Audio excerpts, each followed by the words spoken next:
Hello my dear friends. आप सभी कैसे हो? आशा करती हूँ कि सब बहुत ही अच्छे होंगे। तो आज हम क्लास 8 में दिया हुआ पाठ दो गौरैया इसे पढ़ेंगे। तो चलिए बच्चों, शुरू करते हैं। तो इस पाठ में सबसे पहले क्या कहा गया है कि घर में हम 3 ही व्यक्ति रहते थे। तो इस पाठ में लेखक कहते हैं कि उनके घर में सिर्फ 3 ही व्यक्ति रहते थे। कौन कौन रहते थे, आइए देख लेते हैं। माँ, पिताजी और मैं। लेखक कहता है कि उनके घर में लेखक, उनके माँ और उनके पिताजी रहते थे। पर पिताजी कहते हैं कि यह घर सराय बना हुआ है। लेखक के पिता कहते थे कि यह घर नहीं, यह घर लग रहा है कि सराय बन गया है। हम तो जैसे यहाँ मेहमान हैं, घर के मालिक तो कोई दूसरे ही हैं। तो लेखक के पिता कहते हैं कि यह तो घर सराय बन गया है, लगता है कि हम यहाँ पे मेहमान हैं, यहाँ का मालिक जो है खुद कोई दूसरा ही है। आंगन में आम का पेड़ है। तो लेखक कहते हैं, आंगन का वर्णन करते हुए कहते हैं कि आंगन में एक आम का पेड़ है। तरह तरह के पक्षी उस पर डेरा डाले रहते हैं। जो भी पंछी पहाड़ियों घाटियों पर से उतरता हुआ दिल्ली पहुंचता है, पिताजी कहते हैं वही सीधे हमारे घर पहुंच जाता है, जैसे हमारा घर का पता लिखवा कर लाया हो। तो यहाँ पे कवि कहते हैं कि उनके आंगन में एक आम का पेड़ था। वहाँ पे तरह तरह के पक्षी जो थे आकर अपना डेरा डाले हुए थे, मतलब अपना वहाँ पे घोंसला बनाए हुए थे। जो भी पक्षी पहाड़ियाँ जहाँ से भी कोई दिल्ली पहुँचता, कोई भी पंछी, तो कहा जा रहा है कि सभी उन्हीं के आंगन में आकर अपना घोंसला बना लेते थे। पिताजी कहते हैं, लेखक के पिताजी कहते हैं कि लगता है कि वो हमारे घर का पता लिखवा कर लाया हो। जैसे कि हम किसी के घर जाते हैं तो हमें पते की ज़रूरत होती है ना, हमें उसका पता मालूम होना चाहिए। तो पिताजी, यहाँ लेखक के पिता कहते हैं कि ये पंछी जो हैं दूर दूर से आते हैं और आकर उन्हीं के घर में ठहर जाते हैं। तो ऐसा लग रहा है कि उनके घर का पता लिखवा कर लाए हों। यहाँ कभी तोते पहुँच जाते हैं तो कभी कौवे और तरह तरह के गौरैये।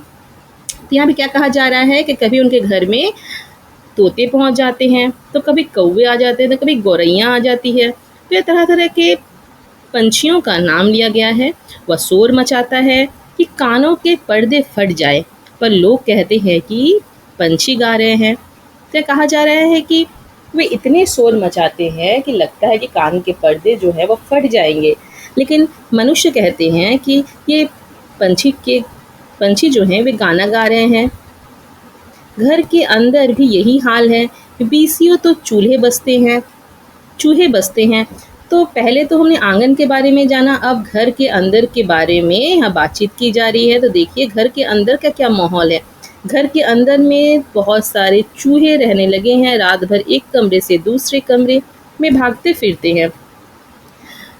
बहुत धमा चौकड़ी मचती है कि हम लोग ठीक तरह से सो भी नहीं पाते। तो यहाँ लेखक कहते हैं कि घर के अंदर बहुत सारे चूहे रहते हैं और सारा रात वे एक कमरे से दूसरे कमरे आते जाते रहते हैं, कि धमा चौकड़ी करते हैं कि हम लोग ठीक तरह से सो भी नहीं पाते। बर्तन गिरते हैं, डिब्बे खुलते हैं, प्याले टूटते हैं। एक चूहा अंगीठी के पीछे बैठना पसंद करता है, शायद बूढ़ा है, उसे सर्दी बहुत लगती है। तो देखिए यहाँ पे कितने मज़ेदार तरीके से बताया गया है कि बर्तन चूहे जो है बर्तन गिरा देते हैं, कभी डिब्बे खोल देते हैं, कभी प्याले तोड़ देते हैं। तो मज़ेदार बात यह है कि यहाँ पे कहा गया है कि एक चूहा जो है वह अंगीठी के पीछे बैठना पसंद करता है। लेखक को लगता है कि वह बूढ़ा है, वो सर्दी बहुत लगती है, इसी कारण वह अंगीठी के पीछे बैठना पसंद करता है। एक दूसरा है जिसे बाथरूम की टंकी पर बैठना पसंद है। तो एक दूसरे चूहे के बारे में बताया जा रहा है कि एक दूसरा चूहा जो है वो टंकी पर बैठना पसंद करता है। एक चूहा तो बताया गया कि अंगीठी के पीछे बैठता है, शायद वह बूढ़ा है और उसे सर्दी ज़्यादा लगती है, इसी कारण वह अंगीठी के पास बैठता है। और एक चूहे के बारे में बताया जा रहा है कि वह चूहा जो है उसे शायद गर्मी बहुत लगती है, इसी कारण वह टंकी पर चढ़कर बैठता है। बिल्ली हमारे घर में रहती तो नहीं, मगर घर उसे भी पसंद है। यहाँ कहा जा रहा है कि बिल्ली जो है उसे घर में तो नहीं रहती, उसे घर के अंदर तो नहीं रहती, लेकिन उसे उसका घर पसंद है और वह कभी कभी झांक जाती है।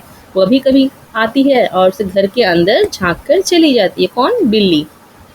मन आया तो अंदर आकर दूध पी गई, ना मन आया तो बाहर से ही फिर आऊँगी कहकर चली जाती हैं। तो देखिए, पहले तो हम लोग पंछी के बारे में जाना, उसके बाद चूहों के बारे में।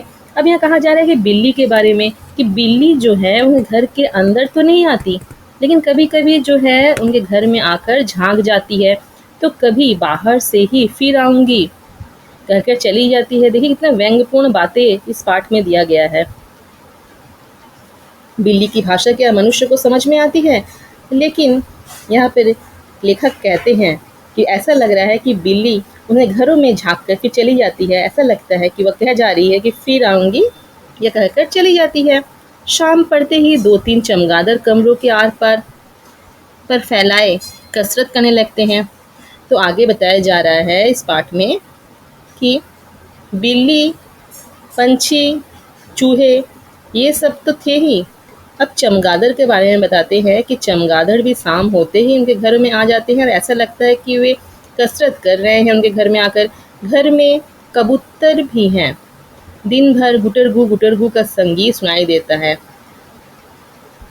तो घर में सिर्फ पंछी, चूहे, बिल्ली ये सभी नहीं, चमगादड़ इसके अलावा कबूतर भी उनके घर में आकर दिन भर गुटरगू के संगीत करते रहते हैं।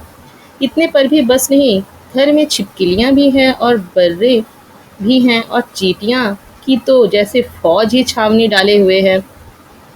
तो देखिए यहाँ पे कबूतर की बात कही गई। कबूतर जो है सारा दिन जो है गुटरगू, आप जानते ही हैं कि कबूतर कैसे आवाज़ निकालते हैं, गुटरगू की आवाज़ निकालते हैं। तो सारा दिन उनके घर में गुटरगू की आवाज़ निकालते हैं। ऐसा लग रहा है जैसे संगीत सुनाई देता रहता है। और छिपकलियाँ भी उनके घर में निवास करती हैं। साथ चींटियाँ तो इतनी सारी है कि लगता है कि उन्होंने अपनी फ़ौज ही छावनी यहाँ पे डाल ली है।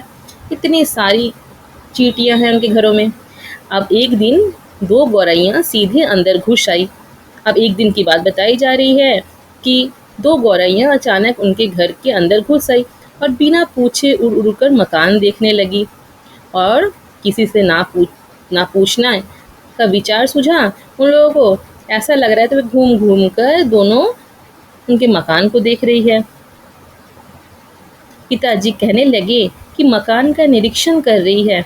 यहाँ देखिए, यह पंछियों को इस तरह से दिखाया गया जैसे वह मनुष्य हैं। तो मनुष्य तो घर में आते हैं, देखते हैं, निरीक्षण करते हैं। तो पंछियों के निरीक्षण की बात करी गई है कि पंछी जो घर में आकर निरीक्षण कर रहे हैं, उनके रहने योग्य या है या नहीं। पंछी क्या निरीक्षण कर रहे हैं कि ये जगह जो है उनके रहने के लिए ठीक है या नहीं। कभी वे किसी रोशनदार पर जा बैठती तो कभी खिड़की पर, फिर जैसे आई थी वैसे ही उड़ भी गई। तो चिड़िया क्या करती है, तो गौरैया कभी इधर बैठती, कभी उधर बैठती है, कभी उड़कर चली जाती है। पर 2 दिन बाद हमने क्या देखा, बैठक की छत में लगे पंखे के गोले में उन्होंने अपना बिछावन बिछा लिया है। तो 2 दिन बाद कभी देखते हैं कि ये 2 गौरैया आकर पंखे के गोले में अपना बिछावन मतलब अपना घोंसला बना लिया है और सामान भी ले आई है। देखिए, मनुष्य सामान लाते हैं, पंछियों के क्या सामान होता है। तो यहाँ पे कवि कह रहे हैं, यहाँ पे लेखक कह रहे हैं कि वे पंछी जो हैं वे भी अपने साथ सामान लेकर आए हैं। उनका सामान क्या होता है, उनके घोंसला बनाने के लिए जो ज़रूरत की चीज़ होती है वे अपने साथ ले आते हैं और घोंसला बनाते हैं। अपने बच्चों को खिलाने के लिए कभी-कभी खाने भी ले आते हैं अपने साथ और मज़े से दोनों बैठे गाना गा रही है। ज़ाहिर है उन्हें घर पसंद आ गया। तो यहाँ पे लेखक कहते हैं कि दोनों बड़े ही निश्चिंत बैठकर पंखे के ऊपर बैठकर अपना घोंसला डालकर बड़े ही मज़े से निश्चिंत गाना गा रहे हैं। ऐसा लग रहा है कि उन्हें घर बहुत पसंद आ गया। देखिए तो पाठ कितना सुंदर ढंग से वर्णन किया गया है इस पाठ में। आप सभी ने कभी गौरैया देखी है? अगर देखी हो तो कमेंट्स में ज़रूर लिखें। माँ और पिताजी दोनों सोफे पर बैठे उनकी ओर देखे जा रहे थे। तो लेखक की माँ और पिताजी 2 गौरैये को देखे जा रहे थे। थोड़ी देर बाद माँ सिर हिलाकर बोली, अब तो ये नहीं उड़ेगी। माँ क्या कहती है कि अब तो ये नहीं उड़ेगी, पहले उन्हें उड़ा देते तो उड़ जाती। वे लेखक के पिता से कहते हैं कि पहले अगर उन्हें उड़ा देते तो उड़ जाती, अब तो उन्होंने यहाँ घोंसला बना लिया है। कहती है कि अब तो उन्होंने यहाँ पे घोंसला बना लिया, अब तो वह उड़ेगी नहीं, अब तो यहाँ से कहीं जाएगी नहीं।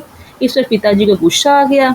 इस पर क्या हुआ, पिताजी को क्या हुआ, गुस्सा आ गया और वे खड़े हुए और बोले, देखता हूँ ये कैसे नहीं यहाँ रहती। क्या कहते हैं पिताजी कि देखता हूँ ये कैसे यहाँ रहती है गौरैया, मेरे आगे क्या चीज है, मैं अभी निकाल देता हूँ। तो लेखक के पिता कहते हैं कि ये गौरैया क्या चीज है, मैं अभी निकाल देता हूँ। इसके लिए उनके पिताजी जो है उठ खड़े होते हैं गौरैया को भगाने के लिए।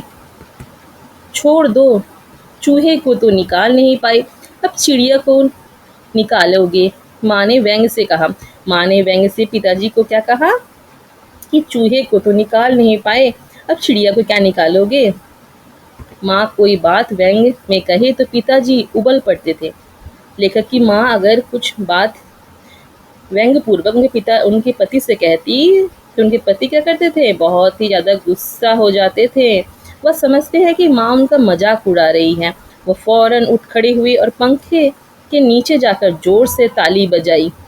तो पिताजी ने क्या किया, उनके माँ की व्यंग्यपूर्ण बातों को सुनकर उन्हें बहुत गुस्सा आया। उन्हें ऐसा लगता था कि उनके मजाक उड़ाया जा रहा है। वो फौरन अपनी जगह से उठकर पंखे के नीचे गए और जोर जोर से क्या करने लगे, ताली बजाने लगे। तो आज इतना ही, नेक्स्ट दिन और भी विस्तार पूर्वक इस पाठ को पढ़ेंगे।